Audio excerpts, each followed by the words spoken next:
no choroidal hemorrhage.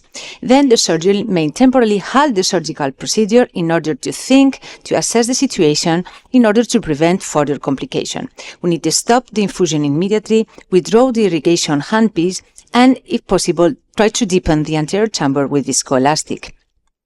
And then we need to use the Hunan balloon during 20-30 minutes, or an ocular massage that can help to redistribute the liquid inside the anterior and posterior chamber and alleviate the misdirection.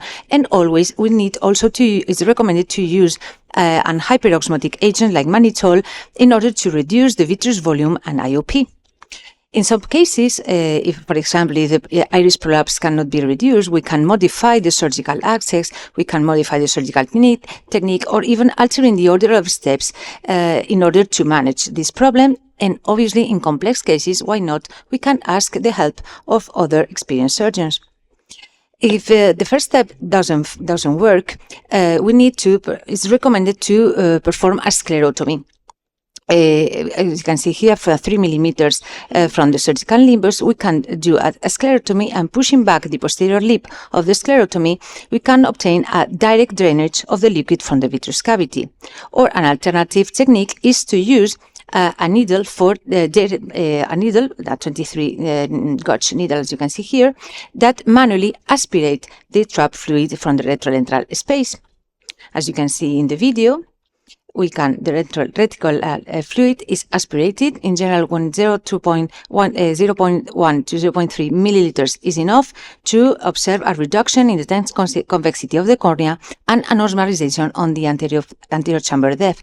But the problem with this maneuver is that we can induce a vitreous traction, and unfortunately, not always this treatment is successful. So, in failed cases, the third step should be to perform a pars plana vitrectomy.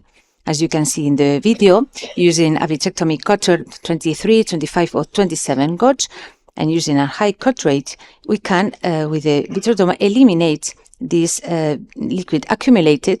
And also using a digital control, as you can see, we can check the IOP until we observe a softening of the eye.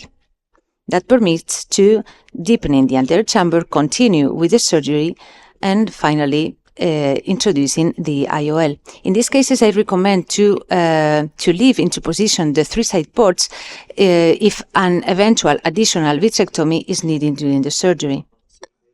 And finally, in refractory cases, another maneuver that has been recommended is to use an hylodectomy or capsulectomy in order to create a hole in the anterior hyaloid membrane and posterior and anterior capsules in order to create an exit route for the liquid entrapped.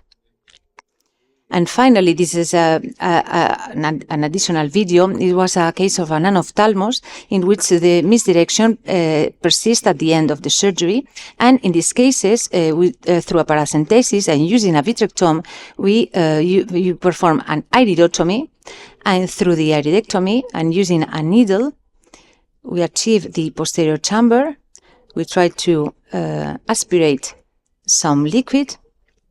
And you can see how the liquid goes out through the eye, but it wasn't enough. So finally, with the vitrectomy and through the iridotomy, we achieved the posterior chamber, and we performed some vitrectomy until we observed a softening of the eye, a deepening of the anterior chamber, and we finally finished the surgery.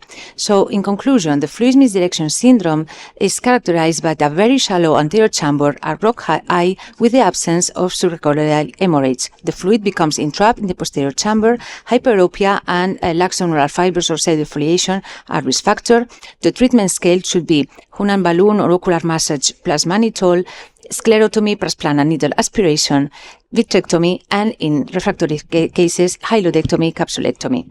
And also we recommend close monitoring during the follow-up because in some cases this malignant glaucoma persists postoperatively. Thank you so much for your attention. Thank you very much.